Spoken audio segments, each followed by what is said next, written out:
After 300 years in which Lagos was created and governed by the Oba of Benin, in the year 1830, the British told the people residing in Lagos to inform the Oba of Benin that they were now under the authority and control of the British colonists, but the people refused. So the British took control by force.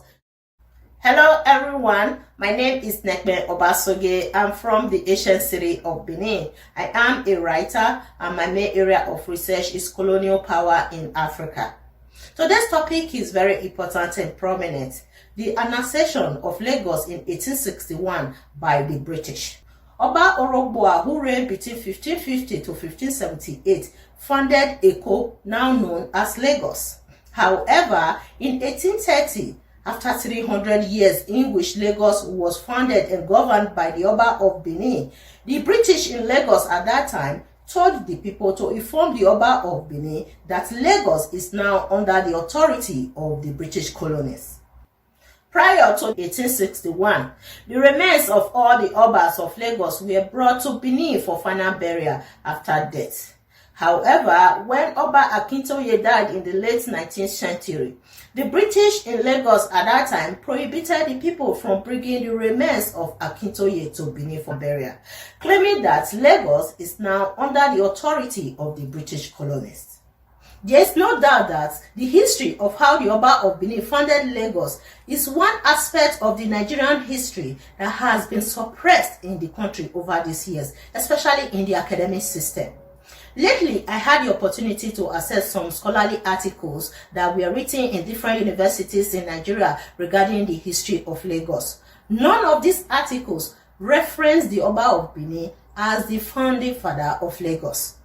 Even the Europeans that wrote about Benin Nigerian history in the 19th and 20th century, such as Allen Ryder, Bosragon, Bacon, Roth, they all reference the Oba of Benin as the founder of Lagos.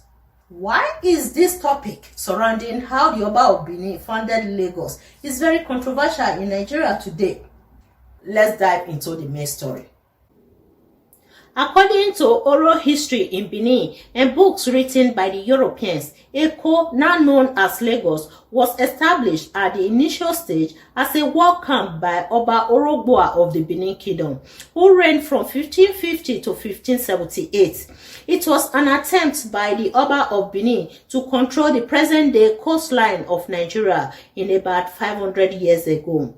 Oba Orogboa was the first king of Benin that acquired Western education in Portugal and was trained in one of their marine schools in the country before he returned back to Benin when his father, Oba Esige, joined his ancestors in 1550 AD. Oba Orogboa understood the power of navigation and became a seafarer when he returned back to Benin. At that point in history, the Portuguese were the best seafarers among the Europeans in Africa. Immediately Oba Orogboa ascended the throne, he organized either independently or with the support of the Portuguese an expedition to establish control over the present-day coastline, extending from Ghana, Togo, the present-day Republic of Benin, down to the borders of modern Gabon in the south. Camps made up of Benin soldiers were established along the coastline. After a few years of the establishment of Lagos by the Oba of Benin, a decision was reached to make it a permanent territory with a bureaucratic government. It got to a particular time when the nobles in Benin saw that it was necessary to have a representative to control and manage the affairs of the new camp called Eko by the Benin people. However, there were others who had argued that the occupation and settlement be disbanded since it was too far from Benin City. Edo, Nobaye. Edo, the land where there is an Oba. Oba Orogboa countered the argument by saying that you do not just create a camp and desert a settlement you have established. He immediately ordered one of his sons to go back to Lagos and take charge of the land with the title of Aisikpa. Aisikpa here wore, which is the Edo translation of Oba Orogboa's argument, meaning that you don't just create a camp and desert from the settlement you have established.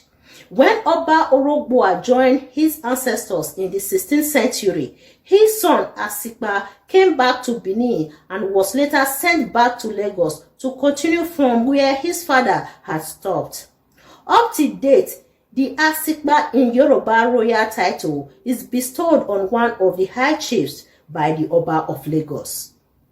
The successor of Orogboa, Oba Ihembuda, died en route to Lagos. He drowned in the Atlantic Ocean during one of his visits to Lagos. His death is always reenacted at Igwe Festival with special songs and the movement of a man being tossed about by the ocean tides. Hitherto, the Obas of Benin always lead the army to war, but the incident of Oba Ihembuda led to the reform of the tradition of allowing the Oba of Benin to lead the army during war. The responsibility was given to Chief Ezomo of Benin. He became the commander of the Benin Royal Army in the territories under the authority of the Oba of Benin. It is important to note that the title Oba of Lagos or Eko is a recent adaptation as a result of the British occupation of Nigeria. Up till the 1920s, whoever was the ruler of Lagos was referred to as the Eleko of Eko. He was not regarded as an Oba on the same footing with the Oba of Benin.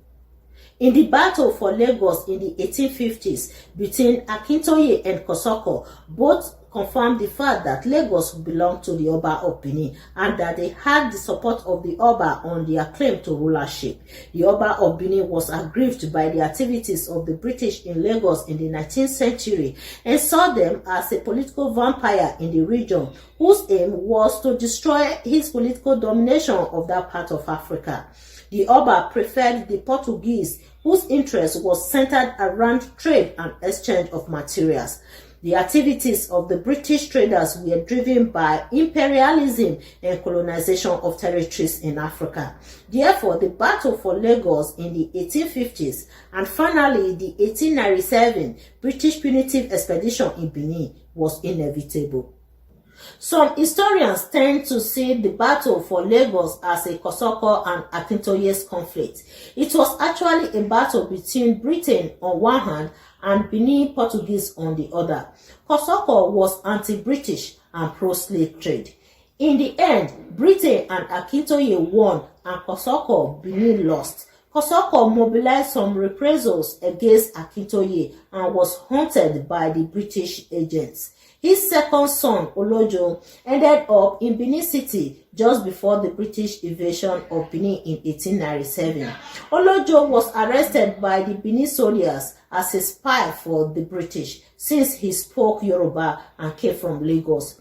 He was presented before Oba of Benin in chains. He shouted at the top of his voice in Yoruba, "I am a descendant of Asipa, the first Eleko of Eko. I am Olojo, the second son of Kosoko. I came back home to claim my rights and Edo heritage. I am here to see what has remained of Asipa's house."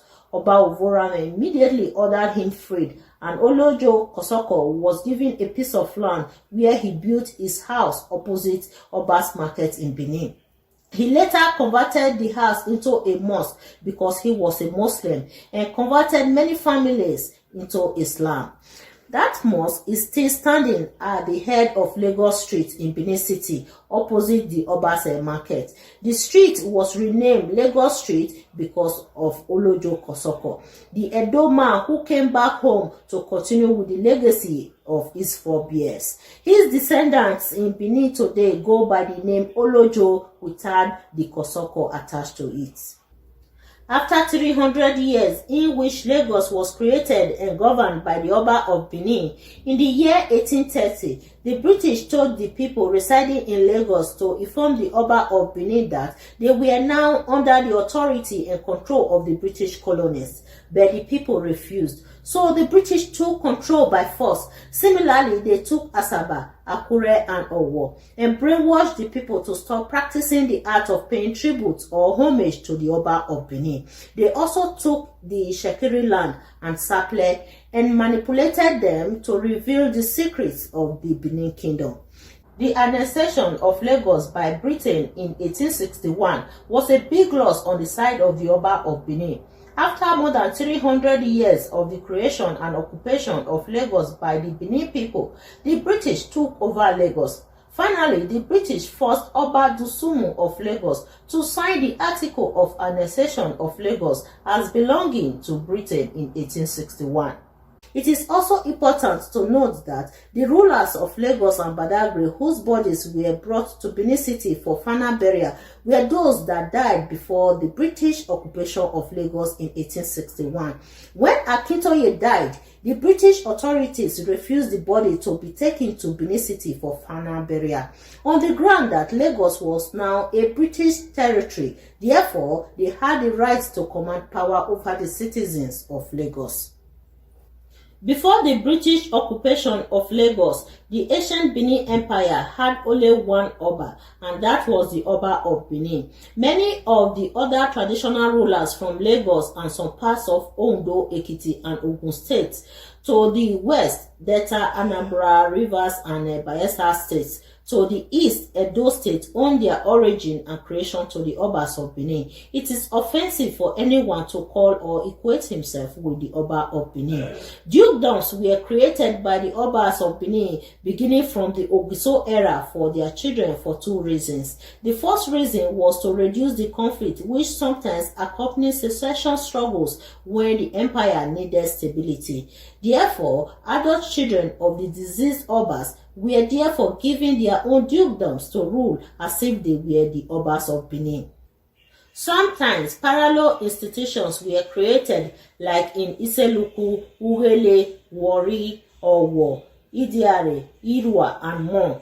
Oba Eweka II created one dukedom for his brother Eige at Uwa village near Ugbogyobo on the old Lagos road near Naifo. Oba Akenzwa II also created 3 dukedoms for his brothers in 1935. Oba Erediawa created more than 8 dukedoms in 1988 for his brothers as well. He created the Ologbo, Abudu, and other dukedoms. The second reason for the creation of dukedoms by the Oba of Benin was for the generals to maintain power over the vast territories of the Benin Empire. This was their reward for loyal services to the Benin Kingdom. Sometimes prominent and loyal generals are also made dukes, Enogie, Enoje, and Obi by the Oba of Benin. They have the duty to report to the Oba in Benin, and these positions are hereditary, and some are implemented in accordance to the law of primogeniture. Many of these generals married into the royal family to give it legitimacy and power. After the British conquest of Benin in 1897, the first move of the British authorities was to proclaim the independence of these dukedoms and territories as independent of the Oba of Benin. Warri Delta province was carved out of the Benin Empire, and a British officer was posted to Warri. In what remained of what they now called Benin province, Benin had already lost Lagos in the 1850s, and the remaining Yoruba states were effectively occupied by a Lagos colony. The power of the Oba of Benin was now limited to what we now call the Edo-speaking areas of Edo State. By the time the British authorities discovered the damage they had caused as a result of their political and colonial arrangement in Benin, which was aimed at curtailing the power of the Oba of Benin, it was too late. The kingships, dukes, and other structures of leadership under the authority of the Benin Kingdom were traditionally mandated to pay tributes to the Oba of Benin. However, this structural arrangement of the Benin Kingdom was reshaped by the British colonists who constantly questioned the administrative power of the Oba of Benin. The British indoctrinated the people who were perceived as loyal to the Oba of Benin, especially some dukes, chiefs, and nobles under the serenity of the Benin Empire were stopped from paying tributes to the Oba of Benin. I will stop here for now and continue with the part 2 next time on how the Oba of Benin established the first ruler of Lagos. Even the current Oba of Lagos says that Lagos was founded by the Oba of Benin. After watching the analysis, what do you think about the British colonial rule in Africa? The story was drawn from my second book titled Benin Warriors and the British Colonial Rule in Nigeria. The book will be available online in 2 weeks' time. Check our website at nebotv.com.